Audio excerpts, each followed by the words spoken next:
बहुत लंबा है माना, लेकिन इसको बार बार यदि आप प्रैक्टिस करोगे तो ये आपके लिए बहुत ही सरल हो जाएगा, ठीक। और अभी से आप यदि प्रैक्टिस करोगे तो बाकी आपको पेपर के टाइम ज़्यादा दिक्कत नहीं जाएगा। पेपर में यदि ये क्वेश्चन आएगा तो आप आराम से इसको हल कर लेंगे, ठीक।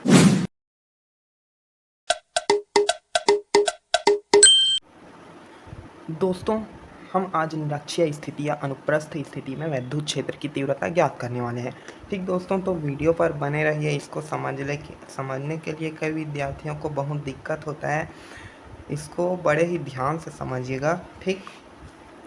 तो हमें सबसे पहले इस प्रकार से लिखना है कि माना ए बी, मैं बहुत ही सरल भाषा में बहुत ही अच्छे से लिखा हूँ, ठीक। तो वीडियो ज़्यादा लंबा मत हो, इसलिए जल्दी शुरुआत कर रहे हैं, ठीक। तो माना ए बी एक वैद्युत द्विध्रुव है। क्या है? ए बी एक वैद्युत द्विध्रुव है। चित्र में देख सकते हैं आप, यहाँ पे ए और बी, ए और बी क्या है? वैद्युत द्विध्रुव। अब वैद्युत द्विध्रुव क्यों बोले हैं इसको? क्योंकि इसके दो ध्रुव हैं, ठीक। पहला ध्रुव कौन सा है? प्लस क्यू, और दूसरा ध्रुव माइनस क्यू, ए और बी, ठीक। मतलब ए पर कौन सा आवेश है? प्लस क्यू आवेश, और बी पर माइनस क्यू आवेश। इसको भी लिख सकते हैं कि माना ए बी एक वैद्युत द्विध्रुव है और ए पर प्लस क्यू आवेश और बी पर माइनस क्यू आवेश स्थित है। वैसे भी लिख सकते हो आप, ठीक। तो यहाँ पे क्या लिखा है? माना ए बी एक वैद्युत द्विध्रुव है जो प्लस क्यू और माइनस क्यू आवेश से मिलकर बना है। द्विध्रुव के लंबार्धक बिंदु P है। द्विध्रुव के लंबार्धक बिंदु P है। अब इस प्रकार से ना लिखकर आप एक और लिख सकते हैं। क्या लिखोगे? बिंदु मतलब ए बी द्विध्रुव है, उसमें उसके मध्य बिंदु O से, द्विध्रुव के मध्य बिंदु O से R दूरी पर, O से R दूरी पर एक बिंदु P है, जिस पर हमें क्या करना है? विद्युत क्षेत्र की तीव्रता ज्ञात करनी है। बस इतना भी आप लिख सकते हैं। या फिर द्विध्रुव के लंबार्धक बिंदु P है, द्विध्रुव से एक लंबार्धक जो बिंदु P है उस पर हमें क्या करना है? तीव्रता ज्ञात करनी है। इस प्रकार से भी आप लिख सकते हो, ठीक। मैं दो प्रकार से आपको लिखने के लिए बता रहा हूँ, आपका जैसा मन हो ऐसी आप लिख सकते हैं।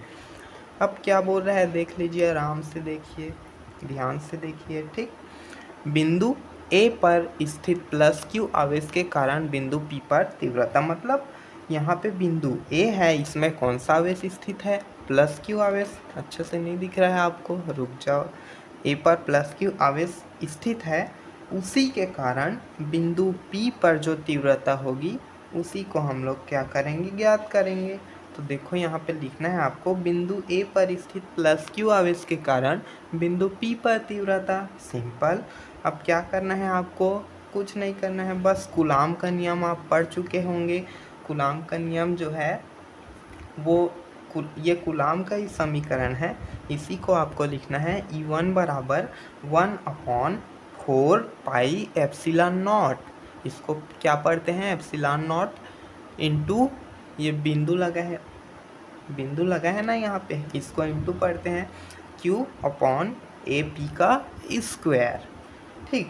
अब ये पहला समीकरण हो गया। अब इसी प्रकार बिंदु बी पर, इसी प्रकार कौन से बिंदु पर? बी पर। अब देखो चित्र में, यहाँ पे देखो, पहले ए पर दिखाया मैं, ठीक। तो ए पर कौन सा आवेश है? Plus Q. इसी प्रकार बिंदु बी पर देखेंगे तो अब दूसरा लाइन आपको क्या लिखना है? बिंदु बी पर स्थित माइनस क्यू आवेश के कारण बिंदु पी पर तीव्रता, ठीक। देखो बिंदु बी है, उस पर माइनस क्यू आवेश स्थित है, तो ये इस पर कुछ ना कुछ प्रभाव डालेगा ना, ठीक। तो इसी के कारण बिंदु पी पर तीव्रता देखेंगे। अब देखो इसी प्रकार बिंदु बी पर माइनस क्यू आवेश के कारण पी पर तीव्रता, तो यहाँ पे क्या हो जाएगा? पहले E2 मतलब पहले E1 लिखे थे, अब हमारा क्या हो जाएगा? E2 हो जाएगा। तो E2 बराबर 1/4 pi epsilon naught into q upon B P का स्क्वायर। अब ये ए पी स्क्वायर और बी पी स्क्वायर कैसे लिखा है नहीं समझ आया होगा, तो देखो अच्छे से। ए पी क्यों लिखे हैं? ए से बिंदु पी की दूरी, ठीक, ए से पी की, तो क्या हो गया है? A P. इसी प्रकार बी से पी की, बी पर देखो यहाँ पे b है, चित्र में दिखा रहा हूँ, b है और यहाँ पे p है, तो bp का स्क्वायर हो जाएगा और a से p की दूरी ap का स्क्वायर हो जाएगा। ठीक, कूलाम के नियम अनुसार।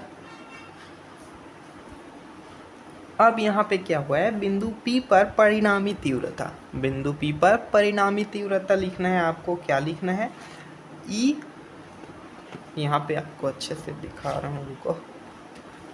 बिंदु P पर परिणामी तीव्रता क्या हो जाएगा, E is equal to 2E1 cos theta. इसको अच्छे से याद कर लीजिए students, E is equal to 2E1 cos theta, जो समीकरण 3 रख देना है। ठीक, अब समीकरण 3 में मान रखने पर अब इसमें किसका मान रखेंगे, E1। यहाँ पे देखो E1 हमारे पास है, इसका मान रख देंगे समीकरण 3 में। समीकरण 3 में उसका मान रखेंगे E1 का, तो क्या हो जाएगा, 2 का 2 आ गया और E1 में जो था उसको लिखना है, दिखा रहा हूँ आपको, रुको। यहाँ पे देखो 1/4πε, आपको इतना को उठा के E1 के स्थान पर रख देना है। ठीक, तो यहाँ पे हम लोग वैसे किए हैं, 2 रख दिए यहाँ पे और E1 के स्थान पर उसी को रख दिए, पहला समीकरण में जो था उसको, और cos थीटा का cos थीटा आ गया। अब इसको हम समीकरण 4 रख देंगे। ठीक, अब समकोण POA से, ठीक, POA से देखते हैं POA कहाँ है, तो चित्र निकालते हैं फिर से एक बार। तो POA यहाँ पे देखो P है और ये आ गया ऐसे सीधा O और इधर A। ठीक, फिर यहाँ पे समकोण है ना ये POA। ठीक, तो POA में क्या बोल रहा है, यहाँ पे पाइथागोरस प्रमेय लगा हुआ है। ठीक, तो पाइथागोरस प्रमेय क्या कहता है, जो कर्ण का स्क्वायर होता है, रुको, PA स्क्वायर, यहाँ पे देखो कर्ण का स्क्वायर होता है P और A। ठीक, PA स्क्वायर हुआ और PA स्क्वायर मतलब कर्ण का स्क्वायर बराबर क्या होता है, आधार का स्क्वायर धन लंब का स्क्वायर। ठीक, तो PA का स्क्वायर बराबर क्या हो जाएगा, OA का स्क्वायर धन PO या OP का स्क्वायर हो जाएगा। यहाँ पे ये लंब है ना। ठीक, तो वैसे ही हुआ है यहाँ पे कि PA का स्क्वायर मतलब कर्ण का स्क्वायर बराबर आधार का स्क्वायर क्या है, OA का स्क्वायर धन लंब का स्क्वायर क्या है, OP का स्क्वायर। यहाँ पे दिखा रहा हूँ एक बार और यहाँ पे P, ये लंब है ना, तो OP का स्क्वायर। ठीक, पाइथागोरस प्रमेय लगा है, ज़्यादा कुछ नहीं। ठीक, तो अब यहाँ पे क्या हुआ, देखो हम AP लिखे या PA लिखे, दोनों एक ही है। कैसे, अभी बता रहा हूँ, रुको। यहाँ पे देखो A और P या PA, इसको क्या बोलोगे आप, AP भी बोल सकते हो और PA भी बोल सकते हो, है ना। तो इसको PA भी लिख सकते हैं, AP भी लिख सकते हैं। ठीक, तो PA स्क्वायर और PA स्क्वायर बराबर क्या हुआ, इतना हो गया। अब यहाँ पे AP स्क्वायर मतलब यही को लिख दिया है, AP स्क्वायर बराबर सुविधा अनुसार लिख दिया है। A स्क्वायर क्या हुआ ये, तो OA का मान क्या है, OA का मान और OP का मान देखते हैं। चलो, तो OA यहाँ पे आपको दिख जाएगा, O और A। ठीक, OA का मान यहाँ पे देखो, इतना पूरा मिलाकर क्या हो रहा है, 2A हुआ ना, तो आधा क्या हो जाएगा, सिर्फ A हो जाएगा। ठीक, तो O और A का मान क्या हो जाएगा, A, और O और P का मान क्या हो जाएगा, R, है ना। तो उसी को हम लोग मान रख दिए हैं कि OA स्क्वायर बराबर A स्क्वायर और प्लस में प्लस है सिंपल, और OP का मान क्या हो जाएगा, R स्क्वायर। चित्र को देखकर ही भरना है। अब AP बराबर, अब देखो यहाँ पे जो है स्क्वायर जो है वो गायब हो गया। ठीक, स्क्वायर को हम लोग क्या किए हैं, हटा दिए हैं, तो बराबर रूट लग जाता है यहाँ पे, रूट मतलब वर्गमूल। ठीक, तो स्क्वायर हटा तो क्या आ गया, रूट आ गया, वर्गमूल आ गया, तो A का स्क्वायर धन R का स्क्वायर, सेम इसको हम लोग रख दिए हैं। अब एक और, इतना तो हो गया हमारा। ठीक, इतना हो गया हमारा। अब एक और चीज़ करना है, cos थीटा बराबर क्या होता है। ठीक, तो cos थीटा OA बटे AP, इतना आपको लिखना है। sin थीटा cos थीटा पढ़े तो होंगे ना आप दोस्तों। cos थीटा बराबर क्या होता है, आ, आधार बटा कर्ण होता है कॉस थीटा बराबर आधार बटे कर्ण। तो आधार क्या है इसका देख लीजिए चित्र के अनुसार। आधार क्या है ओ ए है और जो कर्ण क्या है ए पी। ठीक, ओ ए बटे ए पी हो जाएगा। तो यहाँ पे वैसे लिखा गया है कॉस थीटा बराबर ओ ए बटे ए पी। यहाँ पे आपको एक बार और ऐसे लिख के बता दूं एक बार। कॉस थीटा बराबर क्या होता है आधार बटा कर्ण। ये कॉस थीटा का जो है सूत्र होता है। तो ठीक, आधार बटा कर्ण इसी को हम लोग यहाँ पे लिखे हैं। अब बराबर क्या हो गया ओ ए का मान क्या है, यहाँ पे एक बार और निकाल के बता रहा हूँ आपको। ओ ए का मान यहाँ पे देखो आधे हम लोग, मैं आपको बताया था कि इतना जो है वो 2a है। ठीक, 2a है तो इसका आधा क्या हो जाएगा a होगा ना, a हो जाएगा। तो ओ ए का मान क्या है a है। ठीक, तो एक ओ ए के स्थान पर क्या रखें हम लोग, ये a है दोस्तों। ये क्या है हमारा a है। ठीक, ये a है और ए पी के स्थान पे क्या है, यहाँ पे ए पी का मान यहाँ से ले लिए हैं। ठीक, इतना हुआ। अब आगे देखते हैं।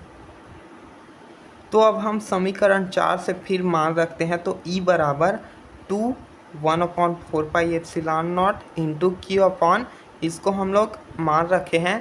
आपको एक बार पीछे से दिखा दे रहा हूँ।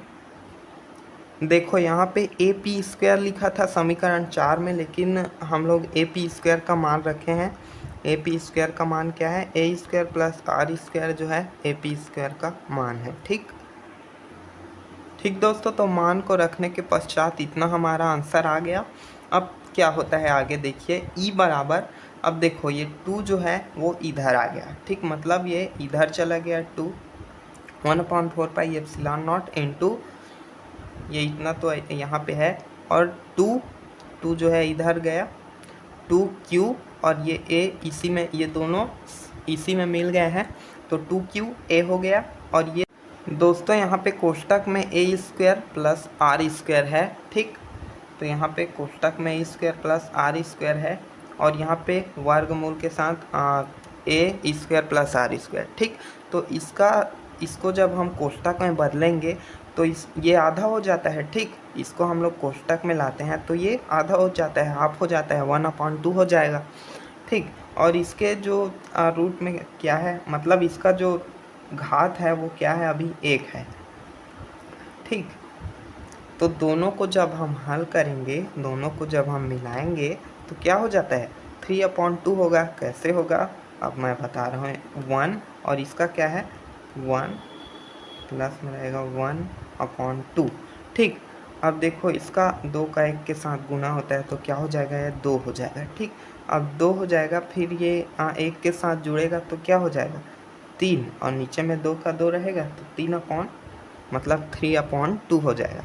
ठीक, तो सेम 2qa बटे ए स्क्वायर प्लस आर स्क्वायर और 3/2 वैसे सिंपल हो गया। अब यहाँ पे P is equal to 2qa, P is equal to 2qa किसका सूत्र है वैद्युत द्विध्रुव आघूर्ण का सूत्र।